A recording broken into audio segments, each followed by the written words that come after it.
গঙ্গাসাগর মেলার সঙ্গে কুম্ভ মেলার তুলনা টানা ভণ্ডামি ছাড়া কিছুই নয়। মহাকুম্ভে পদপৃষ্ঠ হয়ে মৃত্যুর ঘটনা নিয়ে মমতা বন্দ্যোপাধ্যায়ের পোস্টের পাল্টা জবাব দিয়েছেন শুভেন্দু অধিকারী।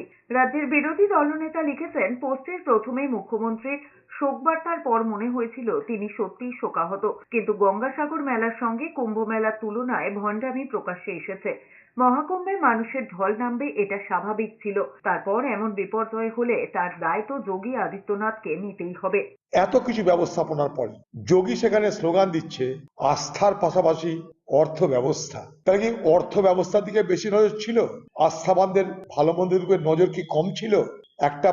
একটা রাজ্যের মুখ্যমন্ত্রী যদি বলে আস্থার পাশে অর্থ ব্যবস্থা, তাহলে সেখানে অর্থকে গুরুত্ব দেওয়া হয়, সেখানে মানুষের সুবিধা অসুবিধাকে গুরুত্ব দেওয়া হয় না।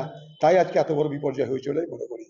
যদিও বিজেপির রাজ্য মুখপাত্র তথা রাজ্যসভার সাংসদ শ্রমিক ভট্টাচার্য বলেছেন, এটা বিচ্যুতি নয়, দুর্ঘটনা। যোগী আদিত্যনাথের দিকে আঙুল তোলার আগে পানিহাটির চিড়ের মেলায় পদপিষ্ট হওয়ার ঘটনার দায়ভার কি মুখ্যমন্ত্রী নেবেন? পাল্টা প্রশ্ন তুলেছেন শ্রমিক ভট্টাচার্য। তৃণমূল কংগ্রেসকে বলুন আগে চিড়ের মেলাটা সামলান। পানিহাটির ঘটনাটা কি হয়েছিল তখন সেটা মুখ্যমন্ত্রীকে সামলাতে বলুন। ওখানে পানিহাটি সামলাতে পারছে না, কোথায় কুম্ভে।